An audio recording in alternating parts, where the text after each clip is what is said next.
ओम। आइए, समय हो चुका है। सभी मिलकर के परम पिता का स्मरण करते हैं। आज मंत्र लेता हूं। यह आत्मदा बलदा। ओम। यह आत्मदा बलदा। यस्य विश्व उपासते प्रशिशं यस्य देवाः। यस्य छायामृतं यस्य मृत्युः। तस्मै देवाय हविषा विधेम। ॐ शांति शांति शांति। उस परम पिता को मैं नमन करता हूँ। हम सभी मिलकर के उस परम पिता का नमन करते हैं, जिसके कारण से हमारा यह अस्तित्व है, यह स्वाध्याय है और इस तरह का आयोजन हम कर पाते हैं। सभी वयोज्येष्ठ विद्वान और विदुषियों को मैं नमन करता हूँ। आप सभी लोगों को मेरा यथायोग्य अभिवादन, कनिष्ठों को स्नेह। बड़ी प्रसन्नता है कि योग दर्शन की कक्षाएं अपनी प्रगति पर चल रही हैं। बड़े लोग हमारे साथ धीरे धीरे जुड़ रहे हैं। आज हमारी तीसरी कक्षा है। अब सांख्य दर्शन के कुछ संस्कार जो हमारे साथ आए हैं, उस पर हम स्वाध्याय करते हैं। आइए उसका स्मरण करते हैं। इस स्मरण का नाम है आत्मनिरीक्षण। आत्मनिरीक्षण का विषय आपको संभवतः विस्मरण हो गया होगा। मैं पुनः आपको स्मरण कराता हूं।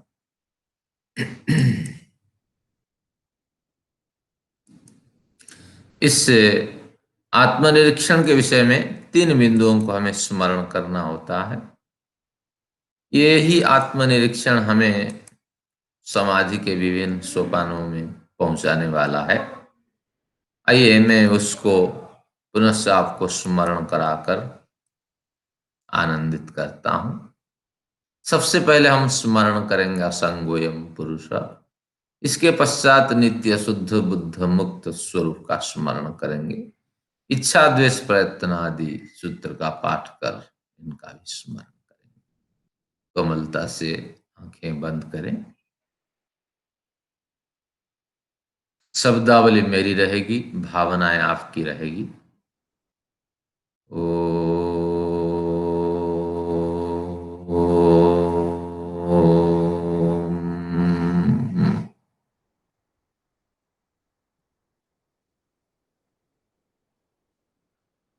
हे परम पिता, असंगोयम पुरुषः। यह मैं जीवात्मा पुरुष असंग हूँ। आपके संदर्शन से जीवन जीने वाला मैं एक अलग इकाई से, अलग गुणधर्म से युक्त चेतनात्मा हूँ। मैं किसी भी कॉम्बिनेशन से, किसी भी कंपोजिशन से युक्त नहीं हूँ। मैं नित्य हूँ अर्थात अविनाशी हूँ। मैं शुद्ध हूँ अर्थात देहादि गुण धर्मों से रहित अपरिणामी हूँ। मैं बुद्ध हूँ अर्थात ज्ञान आदि गुण युक्त चेतनात्मा हूँ। मैं मुक्त हूँ अर्थात सत्व रज तम 3 गुणों से रहित हूँ। इच्छा द्वेष प्रयत्न सुख दुख ज्ञानानि आत्मनो लिंगानि मैं ज्ञानाधिकरण आत्मा हूँ परालपज्य हूँ। मैं अपने ज्ञान की वृद्धि के लिए विविध दुखों की निवृत्ति और आनंद की प्राप्ति के लिए इच्छा शक्ति से युक्त होता हूँ। हे परमपिता, मैं उसी वस्तु पर इच्छा प्रकट करता हूँ जिसमें मुझे सुख दिखाई पड़ता है और वह सुख सकारात्मक सुख। मैं उसी वस्तु के प्रति द्वेष भाव रखता हूँ अर्थात त्याज्य बुद्धि रखता हूँ जिसमें मुझे सकारात्मक दिशा में चलने के लिए दुख दिखाई पड़ता है। हे परम पिता, मैं उस वस्तु के प्रति द्वेष भाव न रखूं, हिंसा भाव न रखूं, शरीर वचन और मन से उस वस्तु के प्रति हिंसा भाव न रखूं जिस वस्तु में मुझे अहितकर तत्व दिखाई पड़ते हैं, परंतु त्याज्य बुद्धि रखूं। हे परमपिता, सुख दुख से प्रेरित मेरी इच्छा शक्ति आपकी ही प्रेरणा से जो भी प्रयत्न कर रही है उसमें सदा मुझे सफलता मिले, सकारात्मक दिशा में मेरी प्रवृत्ति हो। आप ऐसी कृपा बनाई रखें। ओम शांति शांति शांति।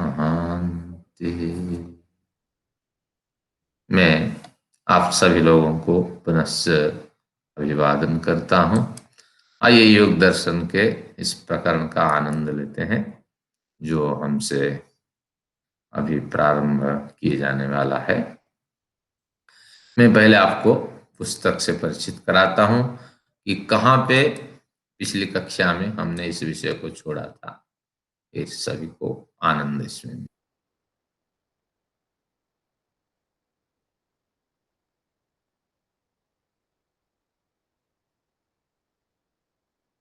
तो में हमने पढ़ा था अथ योगानुशासनम, इस सूत्र का अध्ययन किया था। अथ अधिकारार्थ बताया था, अधिकार सिद्ध हो जाने पर योग रूपी अनुशासन यानी योग शास्त्र परक जो उपदेश शास्त्र है उसका अध्ययन करने हम जा रहे हैं। और शास्त्रकार ने कहा था योग समाधि। योग शब्द का अर्थ समाधि है। और समाधि क्या है? मैंने जैसे कहा था कि सम्यकतया आधीयते आधार्यते ध्येय इति समाधि, यानी हमारा जो लक्ष्य है उस लक्ष्य का नाम ध्येय है। और हमारा जो ध्येय है, जो उपास्य है, जो ज्ञेय है, तो वह जब भली भांति हमारे प्रयत्नों के माध्यम से, हमारी साधना के माध्यम से हमें उपलब्ध हो जाता है, उसके निकट हम पहुंच जाते हैं, उसको जान लेते हैं, तो उस समय हमारा यह प्रयत्न, हमारी वह साधना, हमारा वह जो कार्य है, तो वह सफलता हमारी समाधि कहलाती है। अब यहाँ हमें इन तीनों विषयों को खोल देना चाहिए। क्या ध्येय है, क्या ज्ञेय है, क्या उपास्य है। तीन स्वरूप यहाँ होते हैं, आपको भली भांति जानना होगा। पहला ध्येय लेते हैं। ध्येय पहले ध्याता, ध्याता यानी ध्यान करने वाला। उस ध्यान करने वाले के द्वारा जो भी कार्य किया जाएगा उस कार्य का नाम है ध्यान। तो ध्याता के द्वारा किया गया कार्य, की गई उपासना, तो ध्यान उपासना कहलाती है। तो ध्याता और ध्यान, और इन दोनों के माध्यम से जो फल की प्राप्ति होगी उस फल का नाम है ध्येय। हमारे लिए ध्येय क्या है? कि हमें प्रकृति के रहस्यों को जानना है, प्रकृति के स्थूल स्वरूप को जानना है, सूक्ष्म स्वरूप को जानना है, जीवात्मा को जानना है, परमात्मा को जानना है। क्यों जानना? अगर आपके मन में प्रश्न उठता है तो ये कोई कुतूहल वृत्ति नहीं, यह हमारे मूलभूत सिद्धांत है कि जिस समाज में हम रह रहे हैं, जिस परिवेश में हम रह रहे हैं, तो वहां इस परिवेश में हमें विसंगतियां दिखाई पड़ती हैं, कभी संपन्नता दिखाई पड़ती है। तो इसके पीछे क्या कारण है? अरे, इस शरीर में हमें 100 साल जीना है, सुख दुखों को झेलना है, ठंडी गर्मी को झेलना है, लेकिन हमने तो अपनी स्मृति को टटोल करके देख लिया कि हमने कभी इस शरीर में इतने वर्षों तक जीवन जीवित रहना है, इस तरह हमने कोई कमिटमेंट नहीं की। या जिसने हमें जन्म दिया है उसने हमें पूछा भी नहीं, उसके साथ हमारी कोई एग्रीमेंट नहीं, कोई कमिटमेंट नहीं है। इसके बावजूद बिना पूछे सोचे समझे किसी ने हमें यहाँ पटक दिया। अगर हम विकलांग हैं तो 100 साल की जिंदगी हमारे लिए भारी पड़ गई। अगर हम बधिर है, गूंगे हैं और दरिद्र, दलित और निष्पेषित वर्ग में हैं तो कितनी बड़ी कठिनाई है। अगर संपन्नता में भी है तो हम ऐसी बीच बीचों बीच वाली संपन्नता भी नहीं चाहते, मझली संपन्नता भी हमें नहीं चाहिए। अगर संपन्नता में जाना है, सबसे ऊंची संपन्नता से जीवन जीने वाले व्यक्तियों के वर्ग में हमें होना चाहिए। तो इस तरह संपन्नता से भी और विपन्नता से भी, सुंदर शरीर से भी हम चाहते हैं और अधिक सुंदरपन हमें मिले, और असुंदर शरीर से भी हमें घृणा है। तो इस तरह इसके पीछे जो प्रवृत्ति कार्य कर रही है, जिसका हाथ कार्य कर रहा है, जिसका प्रयत्न कार्य कर रहा है, तो उन सभी व उस व्यक्ति को हमें जानना चाहिए। उन सभी कारकों को हमें जान लेनी चाहिए जिनके माध्यम से हमारी यह सुअवस्था है या दुरवस्था है। अगर हमारी अच्छी स्थिति है, कम से कम हम उन्हें धन्यवाद तो दे सकें। अगर बुरी स्थिति है, कम से कम हम पूछ तो सकें, भैया क्या प्रयोजन है, किस उद्देश्य से आपने हमें ऐसी सजा दी है, किस जन्म का कौन सा फल है ये तो बताओ। तो इस तरह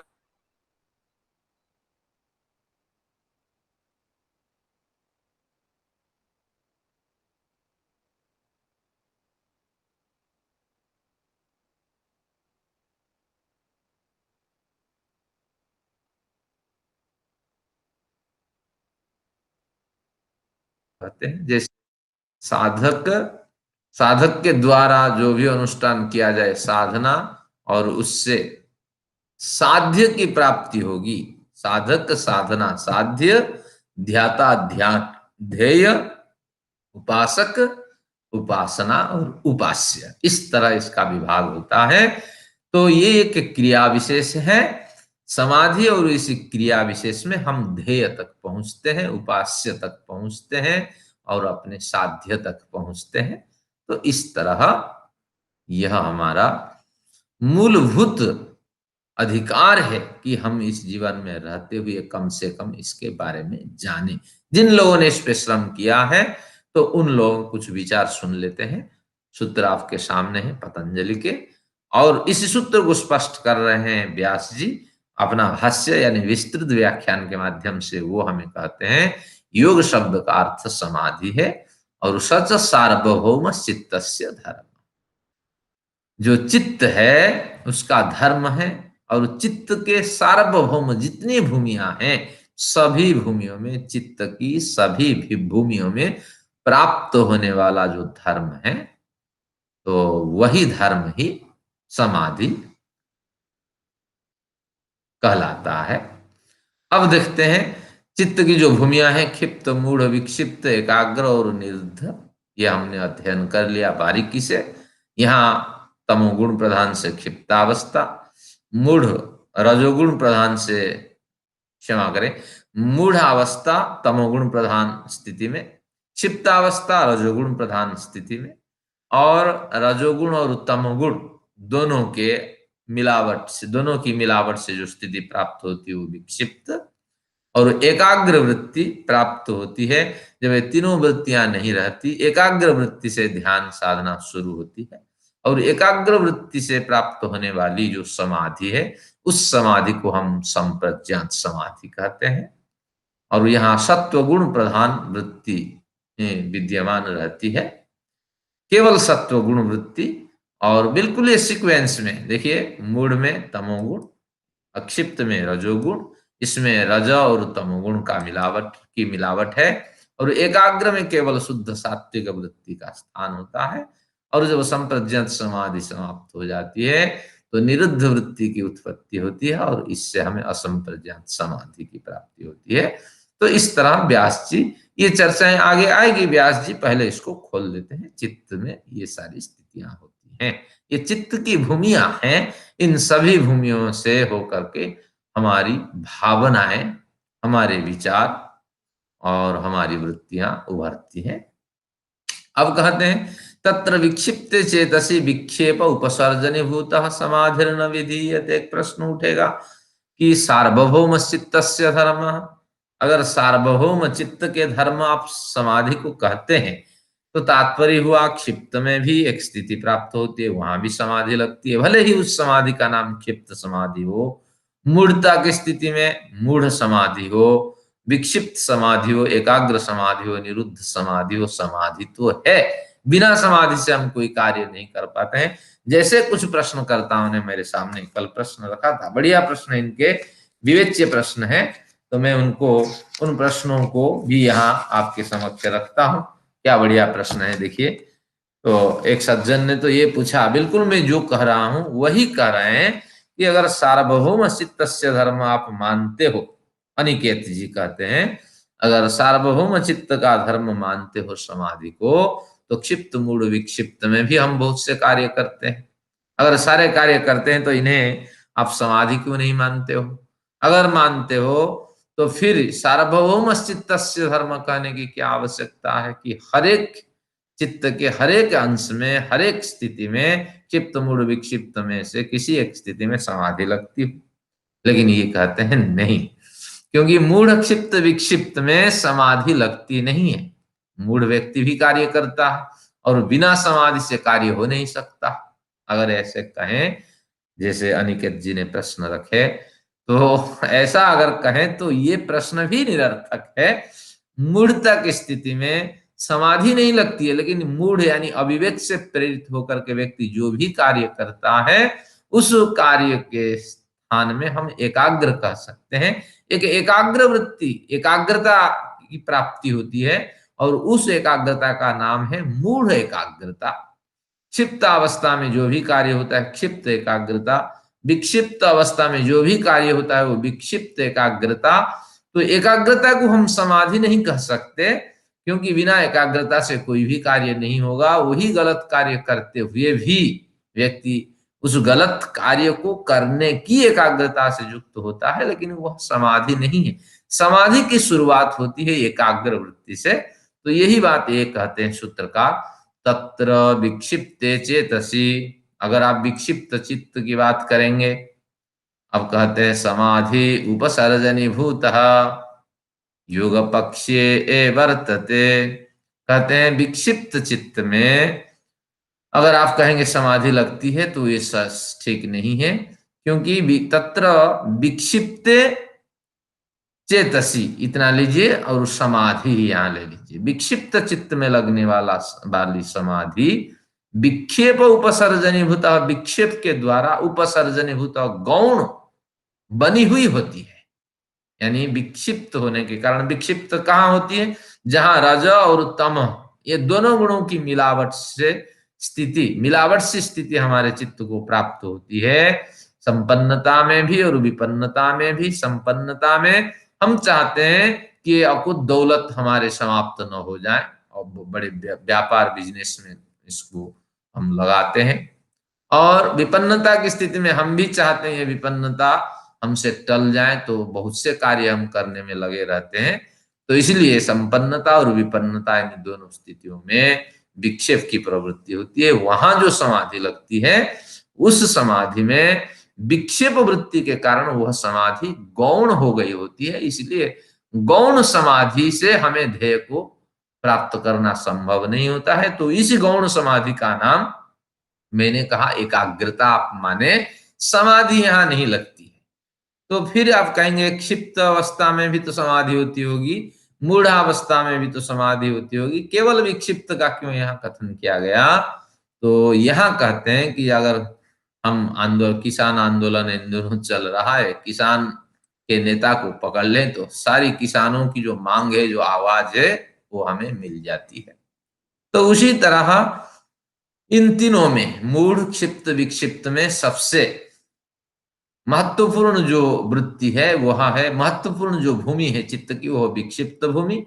इसी विक्षिप्त से निम्न स्तर की भूमि है क्षिप्त, उससे निम्न स्तर की भूमि है मूढ़। तो विक्षिप्त के कथन करने से इन तीनों के का कथन हो जाता है। यानी यहाँ विक्षिप्त चेतसी कथन करते ही आपको समझ जाना चाहिए मूढ़, क्षिप्त, विक्षिप्त चेतस्सु बहुवचन में हो जाएगा, या मूढ़, क्षिप्त, विक्षिप्त चेतसी, इन तीनों की स्थिति में, चित्त की इन तीनों की भूमियों में समाधि तो लगती है, लेकिन उस समय इनके कारण वो समाधि उपसर्जनीभूत बनी हुई होती है, जिसके कारण समाधिर्न विधीयते। तो इसको हम समाधि नहीं कह सकते, और वह समाधि लग भी जाए योग पक्ष में कारगर नहीं है, तो इसलिए यहां आप समाधि को आप मान नहीं सकते, लेकिन एकाग्रता को आप मान सकते हैं। अब यहां कहेंगे क्या समाधि है और क्या फिर योग है, क्योंकि यहां कुछ तो एकाग्रता लगती है, तो समाधि से आपका वास्तविक रूप से क्या अभिप्राय है? जब तक ये स्पष्ट न हो तो आनंद नहीं मिलेगा, क्योंकि योग पक्षीय समाधिर्न विधीयते, ये जो कथन है ये कुछ समझ में नहीं आया कि यहाँ समाधि भी लगती है, लेकिन योग पक्ष में ये समाधि ग्राह्य नहीं है। तो योग का क्या पक्ष है, इसको मैं एक बार और दिखाता हूं आपको। वास्तविक समाधि हम इसे कहना चाहते हैं सत्व पुरुष अन्यताख्याति समाधि। जिस समाधि में, जिस सम्यक रूप से ध्येय को धारण करने की उपासना पद्धति में, साधना में, सत्व अर्थात बुद्धि प्रधान प्रकृति, सत्व शब्द का अर्थ बुद्धि, तो यहां बुद्धि भी जो है वो प्रकृति तत्व से बनी हुई होती है। तो इसलिए यहां बुद्धि कहते ही बुद्धि प्रधान प्रकृति, और पुरुष, पुरुष से जीवात्म पुरुष, इस तरह इसका कथन होगा। तो सत्व और पुरुष अर्थात बुद्धि प्रधान प्रकृति और जीवात्मा पुरुष, इन दोनों में जो अन्यता, अन्यथा नहीं, ध्यान रखिए, जो अन्यता यानी जो भिन्नता दिखाई पड़ती है, तो उसकी जो ख्याति है, उसकी जो समझ है, उसी को हम कहते हैं सत्व पुरुष अन्यता ख्याति। यानी समाधि लगाते लगाते जिस समय उस समाधि के माध्यम से हम यह निर्णय कर लेते हैं कि प्रकृति भोग्या है और यह पुरुष उसका भुक्ता है, और यह भुक्ता जो है निर्गुण है, निर्लिप्त है, लेकिन अविवेक के कारण इसे प्रकृति के बंधन में आया हुआ होता है। तो मैं पुरुष हूं, जीवात्म पुरुष हूं, मेरे साथ शरीर रूपी प्रकृति धर्म जुड़ा हुआ है। अगर शरीर में व्यथा होती है तो शरीर में रहने वाली मेरी जो चेतना है, शरीर में रहने वाला मेरा जो चेतन पुरुष है, वह भी व्यथित होता है अविद्या के कारण। वह अगर बार बार मनन करे मैं इस शरीर से अलग हूं, इस देह धर्म से अलग हूं, तो ये व्यथा धीरे धीरे हल्की होती जाती है, और बार बार स्मरण करने वाला व्यक्ति शरीर में विविध पीड़ाओं को देखते हुए उससे वो पसेजता नहीं है, उससे ही अपने को पृथक करता। और पीड़ा तो सबको होती है, लेकिन साधक को होने वाली पीड़ा एक अलग सी पीड़ा होती है, वह एक अलग सी स्थिति होती है। साधक उस पीड़ा को अपने से अलग समझता, तो इसलिए वो व्यथित नहीं होता, सामान्य व्यक्ति व्यथित हो ही जाता है। तो इस तरह हमें सत्व और पुरुष यानी प्रकृति और पुरुष के विभेद ज्ञान प्राप्त करना है, और इस पुरुष से केवल जीवात्मा पुरुष का ग्रहण नहीं, परमात्मा पुरुष का भी ग्रहण होता है। तो धीरे धीरे ये जीवात्म पुरुष और प्रकृति में भेद का ज्ञान करते हुए फिर हम परमात्म पुरुष के बारे में सोचते हैं। जो जो परमात्मा पुरुष प्रकृति के कण कण में रमता हुआ इसी पुरुष के कण कण में भी रमता है और रमते हुए भी सब में निरपेक्ष रहता है, किसी को कोई डिस्टरबेंस उत्पन्न नहीं करता, बिल्कुल निरपेक्ष होकर के वो विद्यमान रहता है और उसकी मौजूदगी से किसी को कोई परेशानी नहीं, किसी को कोई कष्ट नहीं। और वह बिल्कुल जैसे हवा सर्वत्र मौजूद है, जिस तरह आकाश निरपेक्ष होकर सब वस्तुओं में मौजूद है, तो उसी तरह ईश्वर सर्वत्र मौजूद है और हाथी में उसका अस्तित्व जितना है और चींटी में भी उसका अस्तित्व उतना है, तो इसलिए सर्वत्र वह परिव्याप्त है। तो इस तरह ज्ञान जब हमारा निरंतर बना रहता है मेडिटेशन का के आदि माध्यम से, तो हम प्रकृति से अपने को अलग कर, हम जीवात्मा पुरुष प्रकृति से अपने को अलग समझकर उस परमात्मा से जो निरपेक्ष रूप में आकाश के समान सर्वत्र परिव्याप्त है, तो उससे हम संबंध स्थापित करने का प्रयत्न करते हैं।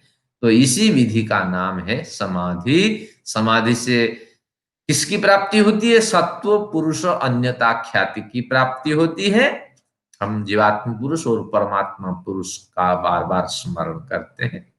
और इसी को मैं दिखाता हूं शंकराचार्य के एक पद्य में। शंकराचार्य ने 6 पद्य इस तरह लिखे, तो उनमें से एक पद्य आपके समक्ष है। आदि शंकराचार्य का ये पद्य है।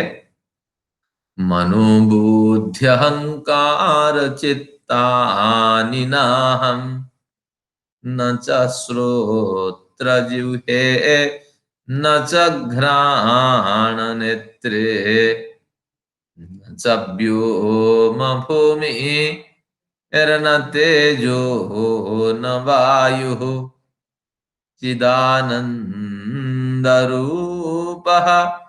शिवोऽहं शिवोऽहं। ध्यानावस्था में आत्मनिरीक्षण करते हुए इस पंक्ति को आप गाया करें। मैं जीवात्म पुरुष प्रकृति से अपने को भिन्न मानता हूं। मैं मन नहीं हूं, बुद्धि नहीं हूं, अहंकार नहीं हूं, चित्त भी नहीं हूं, यानी अंतःकरण में पाए जाने वाले जितने भी अवयव है उन सब से मैं पृथक हूं। न च श्रोत्र जिह्वे, श्रोत्र यानी कान में कान भी नहीं हूं, जिह्वा भी नहीं हूं। मैं घ्राण सूंघने वाली नासिका नहीं हूं। मैं नेत्र नहीं हूं, मैं आंख भी नहीं कहलाता हूं। न च व्योम भूमि, आकाश भी मैं नहीं हूं। निरपेक्ष आकाश सर्वत्र व्याप्त है, लेकिन उससे मैं भिन्न हूं।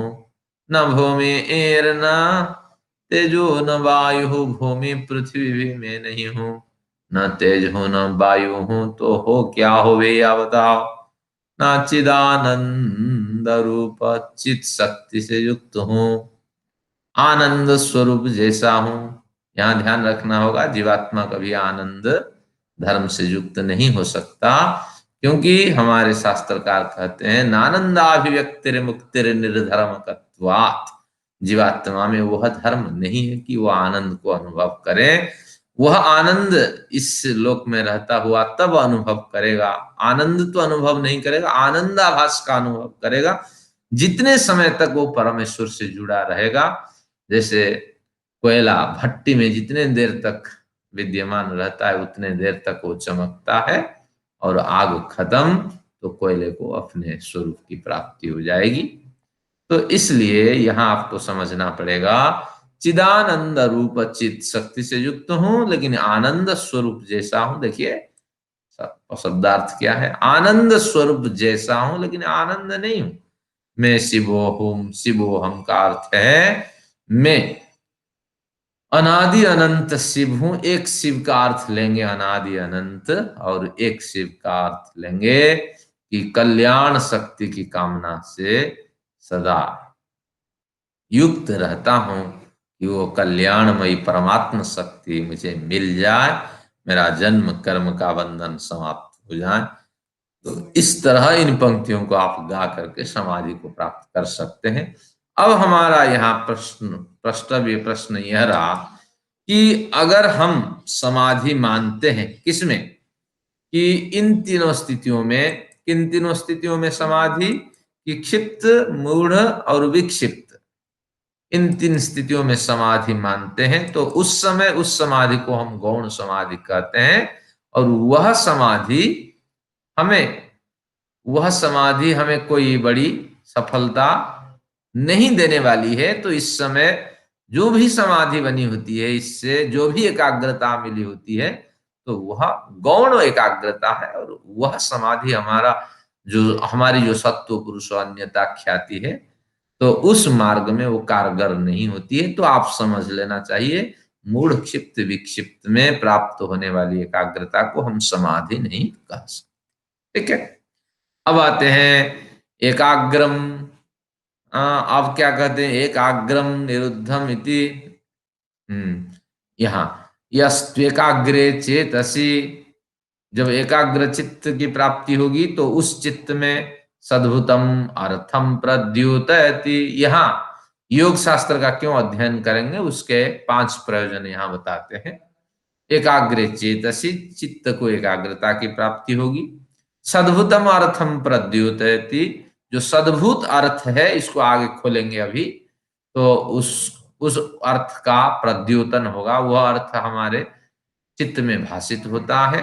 क्षीणोति च क्लेशान, क्लेशों को हम क्षीण करेंगे। अभी इनका अर्थ मैं अब जस्ट खोलूंगा ये पंक्ति पढ़ लेने के बाद। कर्म बंधनानि श्लथयति, कर्म बंधनों को हम शिथिल कर लेते हैं। निरोधम अभिमुखम करोति, निरोध की ओर हम बढ़ते हैं। इस तरह इसके कुछ बिंदु आएंगे। ये 5 बिंदु मैं आपको उन 5 बिंदुओं से परिचित कराता हूं, क्योंकि हमें इसको जानना जरूरी है। क्योंकि इस शास्त्र में अगर हम श्रम करते हैं, और यह शास्त्र जो हमें श्रम कराने के लिए प्रेरित करता है, जब तक हमें प्रयोजन नहीं बताएगा कि किस प्रयोजन के लिए हमने इस शास्त्र पढ़े, तब फिर हमें अपना जो लक्ष्य है उस लक्ष्य की प्राप्ति नहीं होगी। अब आते हैं कि योग शास्त्र का वास्तविक प्रयोजन क्या है। आपको आपके बच्चे पूछ सकते हैं, आपको आपके विद्यार्थी पूछ सकते हैं, भैया योग शास्त्र का प्रयोजन क्या है। देखिए, अब प्रयोजन बताया गया है, योग के प्रमुख लाभ। ये जो मेजर लिखा है, इसको मेजर कर दीजिए, जे बना दीजिए। तो मेजर बेनिफिट्स इसमें आपको क्या क्या मिलने वाली है, देखिए।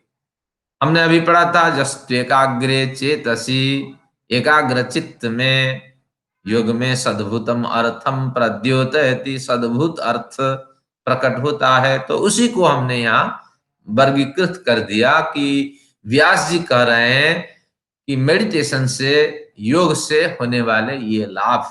मैं एक बार मेडिटेशन को और क्लियर करता हूं। मेडिटेशन आप जिसे कहते हैं, उसका अर्थ है ध्यान क्रिया। ध्यान हम किसी ध्येय का करते हैं, ईश्वर का स्मरण करते हैं, ये ध्यान क्रिया है। लेकिन मेडिटेशन कुछ समाधि को स्पष्ट ही करता है, इस तरह आपको मानना पड़ेगा। मेडिटेशन एक कॉमन शब्द है, लेकिन यही मेडिटेशन, यही ध्यान क्रिया जब अधिक तन्मयता से संपादित हो जाती है, उस समय इस मेडिटेशन को हम कहते हैं ट्रांसीडेंटल मेडिटेशन, जिसे हमारे जो शास्त्रीय परिभाषा में हम कहते हैं कि इसका नाम है संप्रज्ञात समाधि। तो ध्यान की अधिक गहराई पे जब साधक उतर जाता है, तो ट्रांसीडेंटल मेडिटेशन की स्थिति होती है, समाधि की पहली स्थिति होती है। और फिर वही ट्रांसीडेंटल मेडिटेशन जब निरुद्ध वृत्ति से युक्त हो जाता है, तो उस समय उसको हम कहते हैं सुप्रीम ट्रांसीडेंटल मेडिटेशन। शब्द वही मेडिटेशन है, लेकिन इसमें मेडिटेशन के आपको 3 भेद करना पड़ेगा। सिंपल मेडिटेशन, जिसे ध्यान हम कहते हैं, और उससे ऊपर की जो जिसे संप्रज्ञात समाधि कहते हैं, उसका नाम ट्रांसीडेंटल मेडिटेशन है। जिसे असंप्रज्ञात समाधि या निरुद्ध समाधि कहते हैं, उसका नाम है सुप्रीम ट्रांसीडेंटल मेडिटेशन। तो इस तरह हमने इन शब्दावली को अंग्रेजी शब्दावली में पिरोया है, लेकिन अंग्रेजी लोग तो जानते ही नहीं है। उस समय उनका कंसेप्ट कुछ होगा ही नहीं, क्या मेडिटेशन क्या है। जिस समय हमारी इस विद्या का प्रचार प्रसार हुआ, आज से 7,000 साल, 7,000 से 6,000 ईसा पूर्व ये शास्त्र निर्माण हुआ है। तो उसके साथ ये जो हमारा 2,000 साल और जोड़ दें तो 9,000 साल पहले अंग्रेजी का कोई अस्तित्व ही नहीं था। तो इसलिए अंग्रेजी भाषा हमारी शब्दावली को क्या नापे क्या तोले। तो अब बच्चे पूछ सकते हैं इसको क्यों करें योग भैया, योग तो हमने समाधि समझ लिया, अगर क्यों करें ना, इसमें हमें क्या मिलता है, meditation increases concentration and memory power. अगर मेडिटेशन करते हैं तो आपकी एकाग्रता, हर वस्तु में एकाग्रता आपकी बढ़ जाती है, आपकी जो मेमोरी पावर है उसकी वृद्धि होती है। तो जो मेडिटेशन नहीं करते हैं जल्दी मेमोरी पावर में फेलुअर स्थिति उनको प्राप्त होती है। तो आप मेडिटेशन अवश्य करें, स्मरण शक्ति इससे बढ़ती है, क्योंकि धीरे धीरे मेडिटेशन करते हुए मन के चित्त के स्तर को हम हमेशा दमकाते रहते हैं, प्रकाशित करते रहते हैं। तो इसलिए उन जो उसके अंदर जो शक्तियां हैं तो उनको हम विकसित कर लेते हैं। तो मेमोरी पावर निश्चित रूप से मेडिटेशन करने वालों की वृद्धि। अब वो क्या कहते हैं व्यास जी, सद्भुतम अर्थम प्रद्युतयति। जो सद्भुत अर्थ है, जो हमारा ध्येय है, जो प्राप्तव्य है, जिसके बारे में हम जानना चाहते हैं, जिस कार्य को करना चाहते हैं, तो उसमें भी वृद्धि होती है। तो इसलिए इट इंक्रीजेस वर्क इफिशियंसी। जो वर्क की इफिशियंसी, कार्य प्रविधि है, कार्य करने की जो शैली है, जो एकाग्रता है, जो निष्ठा है, उसमें वृद्धि देखी जाती है। तो कौन नहीं चाहेगा कि मेमोरी पावर भी मिले, वर्क एफिशिएंसी में वृद्धि हो। अब आगे कहते हैं बहुत बढ़िया, क्षीणोति च क्लेशान। योगी धीरे धीरे द्वंद्वों को सहन करता हुआ आगे बढ़ता है। ठंड से परेशान नहीं होता, गर्मी से परेशान, लाभ से परेशान नहीं होता और हानि से परेशान नहीं होता। तो इसलिए क्या होता है ना, it increases the ability to tolerate happiness and sorrows. दुख और सुखों को, सुख और दुखों को झेलने की उसकी क्षमता बढ़ जाती है। दुख के कारण वह रात खराब नहीं करता और सुखों के कारण वह मुर्गे की टांग नहीं खींचता और सिनेमा नहीं देखता, हाँ, और मित्रों के साथ बैठ करके घंटों बर्बाद नहीं करता। अगर सुख आया है तो दुख भी आएगा, अगर दुख है तो निश्चित रूप से सुख की भी आवृत्ति होगी। तो इस भावना से वो युक्त रहता है। सुख दुख ये जीवन के दोनों स्रोत हैं, आते जाते रहते हैं। तो इसलिए वो व्यथित नहीं होता, जितनी भी परेशानी होती है उनको झेल लेता है और जितनी भी खुशियां होती है उनमें से उद्वेलित नहीं होता। ये योगी की परिभाषा है। धीरे धीरे जो मेडिटेशन करता है वही तो योगी कहलाता है। आगे देखिए, कर्म बंधनानि सलथयति। कर्मों के बंधन को वो शिथिल कर देता है। ये महत्वपूर्ण पंक्ति है, इसको आपको अभ्यास करना होगा। क्या ये कहता है, the meditation relaxes the bond of past deeds. जो प्रारब्ध कर्म हमारे निकले हैं, जिन्हें हमें भोगना है, बिना भोगे जो कर्म समाप्त नहीं हो सकते, तो उनको हम प्रारब्ध कर्म कहते हैं। प्रकर्षेण आरब्धम कर्म। जो कर्म हमें भोगने के लिए पूर्णतः प्रारब्ध हो चुका है, तैयार हो चुका है, सन्नद्ध हो चुका है और उसने पटरी पे हमारी गाड़ी को चला दिया है, तो वह कर्म कभी बिना भोगे समाप्त नहीं होने वाला है। लेकिन मेडिटेशन के कारण से कर्म बंधनानि सलथयति। सलथ यानी शिथिल करना। जैसे आपको किसी ने बांध रखा है और अगर गांठ थोड़ा खोल देता है और गांठ के खुल जाने पर थोड़ी सी शिथिलता महसूस होती है, भले ही आप बंधन मुक्त न हो, लेकिन बंधन टाइट बंधन अगर आपका कर दिया जाए तो उससे होने वाली जो परेशानी थी, आपके ब्लड सर्कुलेशन रुक रहा था, तो वह तो अब नहीं होगा। भले ही आप बंधन में हो, लेकिन पीड़ाएं आपको बंधन के कारण नहीं मिल रही है। तो उसी तरह स्थिति प्राप्त होती है। कर्म तो आप भोगते हैं, लेकिन भोगते हुए भी आपको इतनी व्यथा नहीं होती है, इतनी परेशानियां नहीं आती हैं, और आप बिलबिलाते नहीं, चिखते नहीं, चिल्लाते नहीं। और एक सिद्धांत तो है, जो गलत कार्य हुआ कर्माशय में, जो कर्म गया, वह कर्म बिना भोगे समाप्त नहीं हो सकता। तो इसलिए योग दर्शनकार शास्त्र के बिल्कुल ये जो गंभीर सिद्धांत है यहाँ स्पष्ट करते हैं। मेडिटेशन आदि करने के कारण, यज्ञ याग आदि करने के कारण, और तीर्थ भ्रमण आदि करने के कारण कोई भी साधन ऐसा नहीं है कि आपका कर्म बंधन को समाप्त कर दे। लेकिन कर्म बंधन शिथिल हो सकता है, शांत हो सकता है। जो कर्म बंधन आपको मिलने वाला था अगले जन्म में, वह नहीं मिलेगा, लेकिन आपकी यात्रा प्रगतियां तो होती रहेगी। लेकिन जब आप वापस लौटेंगे मुक्ति लोक से, वह कर्म बंधन फिर आपको मिल जाने वाला है। तो यह भावना तो आपको लेकर चलनी पड़ेगी। तो इसीलिए शास्त्रकार कहते हैं कि गलत कार्य न करो, और जो कार्य हो गया है, गलती से भी हो गया हो, तो उस कार्य को आपको बिना भोगे कोई उपाय नहीं कि समाप्त आप कर सकते हो। तो इसलिए मन बनाओ कि जो भी गलतियां हुई है, उस गलती को है परमेश्वर हमें शक्ति दें कि हम उस गलती को झेल सकें। उस गलती से हुए जो भी हमारे लिए दंड व्यवस्था है, उसको हम झेल सकें। लेकिन ऐसा नहीं है कि आपके पास परेशानी की स्थिति आई है और आप उसको झेलने के लिए कोशिश करते हो कि किसी तरह इस परेशानी को मुझे झेलना है, ये परेशानी मुझे मिलनी ही थी, ऐसी भावना से आप उसको झेलते रहिए, कोई पुरुषार्थ ना करें, ये बात नहीं कही जा रही है। आपको कर्म व्यवस्था झेलनी है, दंड व्यवस्था झेलनी है, ईश्वरीय विधान से मिलने वाली दंड व्यवस्था झेलनी, ये तो आपको मन बनाना है। साथ में भी पुरुषार्थ करते रहना है कि किसी पुरुषार्थ से ये टल जाए क्या। अगर दर्द है तो आपको डॉक्टर के पास जाना ही होगा, दर्द ही मिल रहा है, यही मेरा कर्म है कह करके लेटना नहीं है। आपको झेलने के लिए ईश्वर से सहायता की मांग करनी है, साथ में पुरुषार्थ करना है। अगर आप डॉक्टर के यहाँ जाते हैं और समझ जाते हैं किसी वजह से, हाँ, डॉक्टर समझ जाते हैं किसी वजह से आपको व्यथा हो रही है, तो थोड़ी उससे पुरुषार्थ से आप व्यथा रहित हो सकते हैं।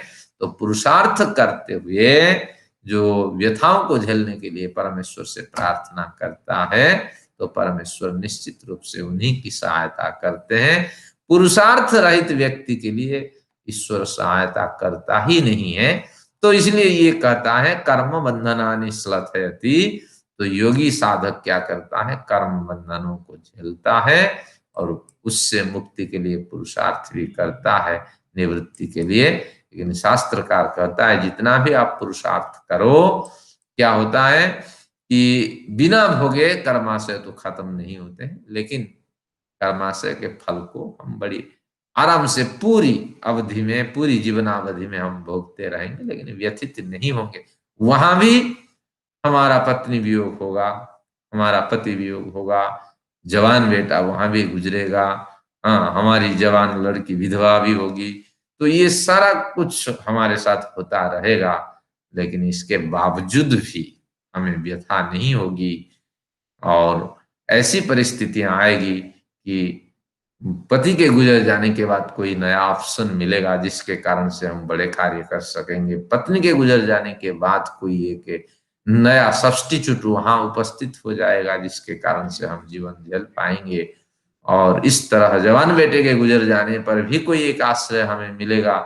तो इस तरह साधन भी उपलब्ध होते रहेंगे। तो इसलिए इन साधनों के माध्यम से हम उस कर्म व्यथा को, कर्म बंधन को हम झेल जाएंगे। तो इस तरह मेडिटेशन से ये बड़े लाभ होते हैं। और ये बिंदु तो महत्वपूर्ण बिंदु है, कर्म का जो बंधन है वो शिथिल हो जाता है, लेकिन समाप्त नहीं होता है। ये योग दर्शन का मूलभूत सिद्धांत। निरोधम अभिमुखम करोति। निरोध समाधि एक होती है जिसे हम कहते हैं सुप्रीम ट्रांसेंडेंटल मेडिटेशन।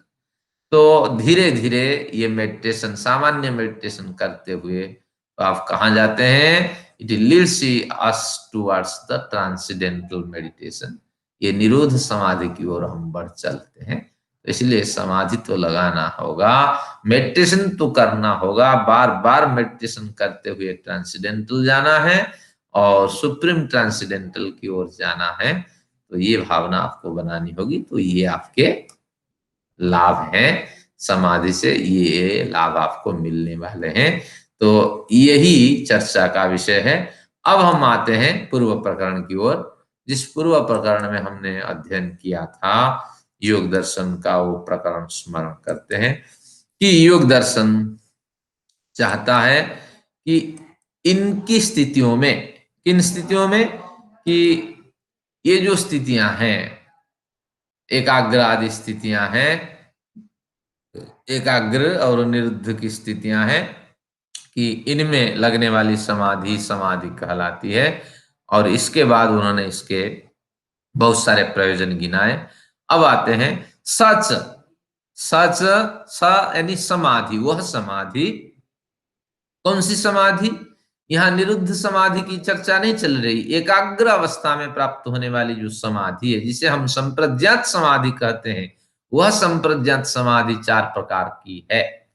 वितर्कानुगत, विचारानुगत, आनंदानुगत, अस्मितानुगत। अनुगत को हटा दीजिए, तो वितर्क, विचार, आनंद और अस्मिता, ये 4 हिस्सों में ये समाधि का विभाग होता है। यानी जो संप्रज्ञात समाधि, एकाग्र चित्त भूमि में लगने वाली जो पहली समाधि है, उसका नाम संप्रज्ञात समाधि है। वह समाधि 4 प्रकार की है, कि वितर्क समाधि, विचार समाधि, आनंद समाधि और अस्मिता समाधि। तो वितर्क समाधि में प्रकृति के स्थूल स्वरूप का साक्षात्कार होता है। विचार समाधि में सूक्ष्म स्वरूप का साक्षात्कार होता है। आनंद समाधि में इंद्रियां किस तरह भोगों को ग्रहण करती हैं, और एक इंद्रिय विकल हो जाने पर, नष्ट हो जाने पर, वह गोलक का नष्ट हो जाना माना जाता है। आपके हाथ कट गए, अब हाथ कट जाने पर आपका जो हाथ रूपी इंद्रिय वो नष्ट हो गई, ये बात नहीं है। हाथ का प्रत्यारोपण भी हो सकता है, और वो दूसरे हाथ लग जाने से व्यक्ति क्रियाशील हो सकता है। आपकी आंख खराब है, उस गोलक को निकाल दिया जाने पर अभी भी आपकी आंखें, जो ऑप्टिक नर्व से वहां सक्रिय है, वो इंद्रिय अभी नष्ट नहीं हुई है, और दूसरी आंख का प्रत्यारोपण हो जाने पर आप देख लेते हैं। तो इस तरह कैसे ये इंद्रियां अंतर्गर्भित हो करके हमारे कार्यों को संपादित करती हैं, तो इनके रहस्यों के बारे में हमें जानकारी होती है। और अस्मितानुगत में सत्व पुरुष अन्यता ख्याति की प्राप्ति होती है। प्रकृति से कैसे जीवात्मा अलग है, इसका ज्ञान होता है। तो इन 4 स्थितियों का जिस समाधि में ज्ञान होता है, तो उस समाधि का नाम है संप्रज्ञात समाधि।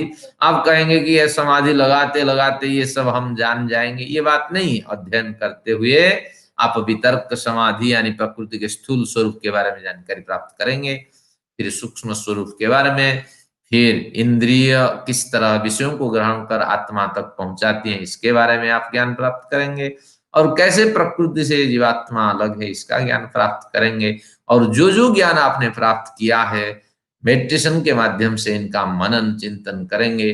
तो इसलिए तो योग दर्शनकार कहते हैं कि संप्रज्ञात समाधि से पूर्व आप इन ग्रंथों का अध्ययन कर लीजिए, और इन विचारों को मन में आप दौड़ाइए, मन में गुनगुनाइए, मनन करिए, तो यह समाधि आपकी सफल हो जाएगी। ये 4 स्थितियों से अगर सामान्य साधक गुजरता है, तो उसकी संप्रज्ञात समाधि लगती है, यह आपको समझना होगा। लेकिन यहीं तक यात्रा नहीं है, यहाँ से आगे बढ़ना है। यहाँ एक बढ़िया विषय में स्पष्ट कर देना चाहता हूँ। अभी अभी मेरी बात हुई थी उर्मिल मैडम जी से। मैडम जी कह रही थी कि देखो, हम भी मूर्ति की उपासना करते हैं, और मूर्ति की उपासना के माध्यम से हम परमेश्वर तक पहुंचते हैं, लेकिन मूर्ति उपासना के प्रति इतनी अनिष्ठा अनास्था भावना क्यों?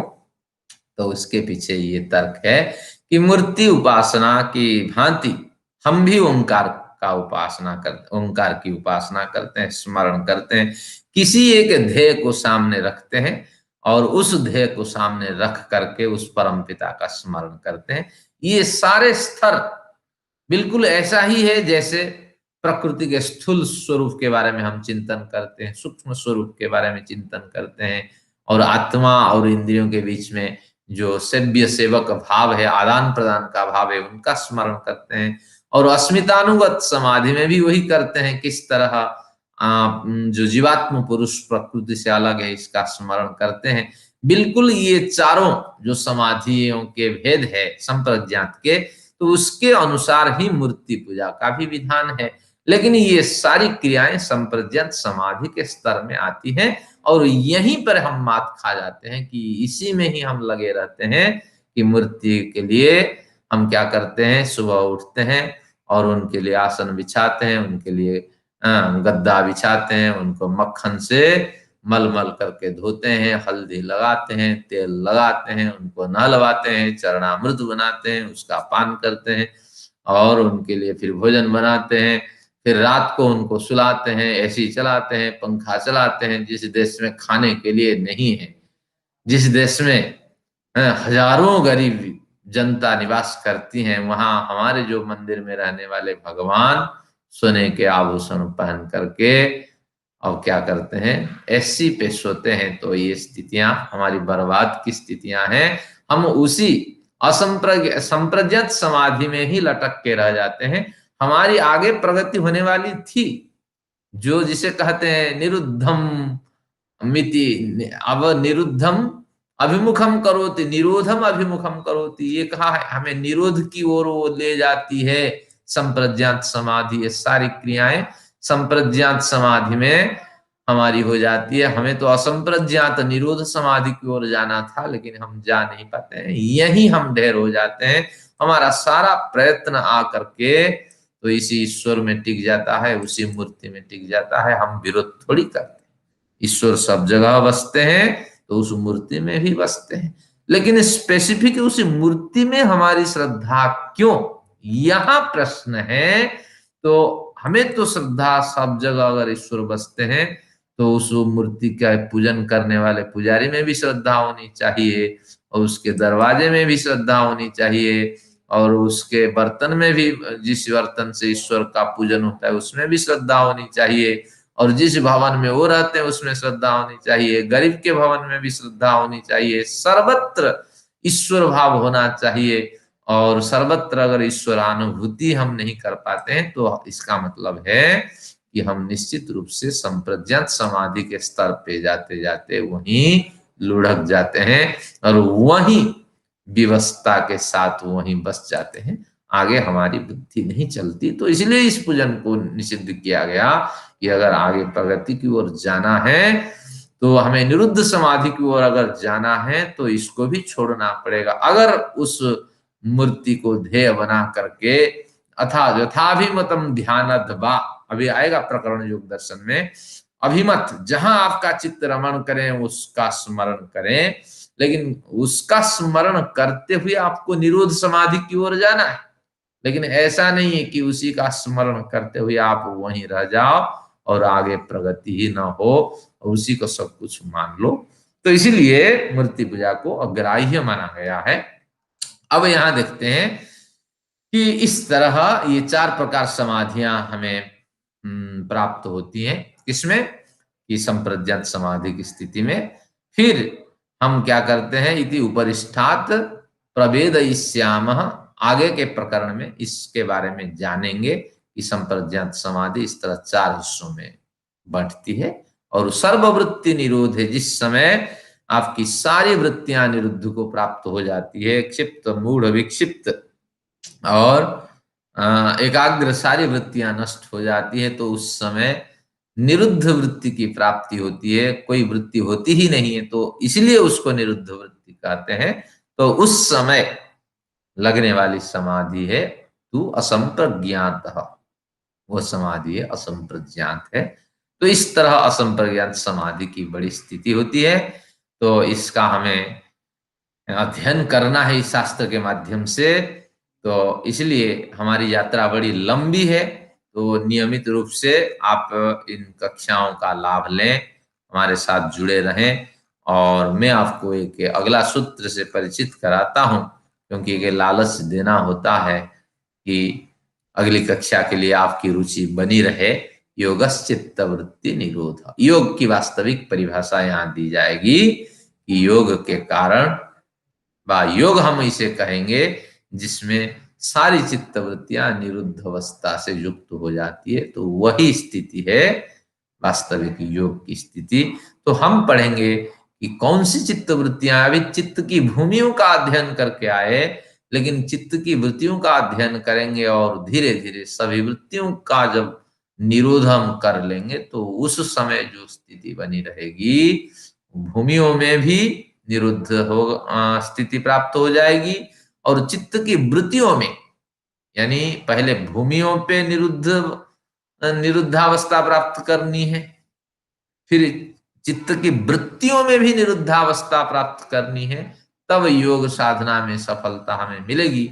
तो इसलिए ये कौन सा प्रकरण है, कौन सी चित्त की भूमि है, कैसी निरुद्धावस्था यहाँ मिलती है, तो इन सब के अध्ययन करने के लिए अगली कक्षा में आपको मन बनाना होगा, तभी आप समझ पाएंगे।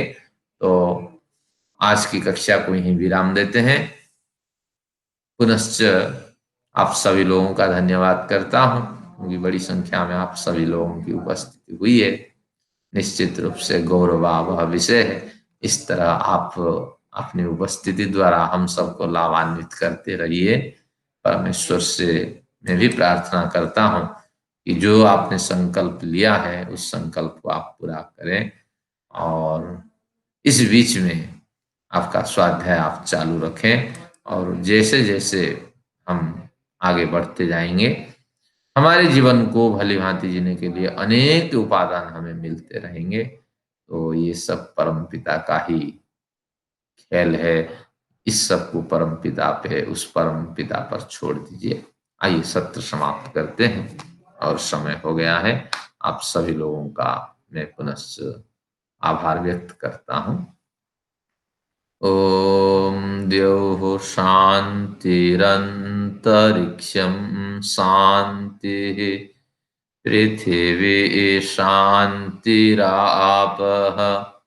शान्तिरोषधयः शान्तिः वनस्पतयः शान्तिर्विश्वे देवाः शान्तिर्ब्रह्म शान्तिः सर्वं शान्तिः शान्तिरेव शान्तिः सामा शान्तिरेधि। ओम शान्तिः शान्तिः शान्तिः। ओम। वैदिक अभिवादन आप सभी लोगों को सब प्रेम नमस्ते। आप स्वस्थ, निरोग और सदा कर्मठ बने रहें, यही परम